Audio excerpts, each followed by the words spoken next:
C'è chi la vede come un'annessione e non è d'accordo, chi invece ha soppesato i pro e i contro e valuta uno sviluppo positivo.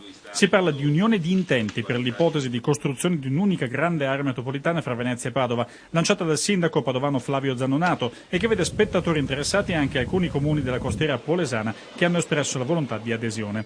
Anche Treviso, o perlomeno il suo sindaco leghista Giampaolo Gobbo, chiede che la sua città non sia lasciata fuori, tanto da far dichiarare al governatore Luca Zaia se non sia il caso di valutare l'intero Veneto come unica area metropolitana da 5 milioni di abitanti. Dalla grande fuga dei comuni dalla Venezia città metropoli ad un improvviso ritorno di fiamma generalizzato che coinvolge trasversalmente le forze politiche, pur con tuttora ampie sacche di dissenso. Il decreto ministeriale sull'assetto delle province è atteso per i primi di novembre, mentre le città metropolitane potranno contare su altri 6 mesi di tempo per definire governance e confini. Il ministro della funzione pubblica, Filippo Patroni Griffi, ha dato telefonicamente assenso al sindaco veneziano Rossoni. Il progetto potrà essere valutato a patto che arrivi entro mercoledì prossimo. A Padova che si dice in proposito? Io credo che i territori di Padova e Venezia possano rappresentare delle utili e interessanti sinergie, perché non c'è ombra di dubbio che il polo produttivo è Padova, non Venezia, e il polo turistico-culturale è sicuramente Venezia.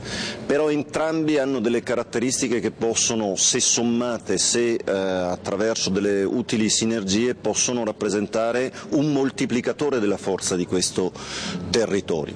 Noi ci siamo presentati al dibattito sulle province ed è assolutamente coerente la posizione che il Partito Democratico ha avuto in quel dibattito, non quella della conservazione di Zaia, del Ponzio Pilato che lascia decidere a Roma, perché siamo passati dai paroni a casa nostra a decidere il governo Monti al posto di quello che dovrebbe fare un buon presidente della regione. Noi abbiamo detto ci sono già 2 aree metropolitane, una nelle province di Verona e Vicenza, unifichiamole, una nelle province di Treviso, Padova e Rovigo, unifichiamole.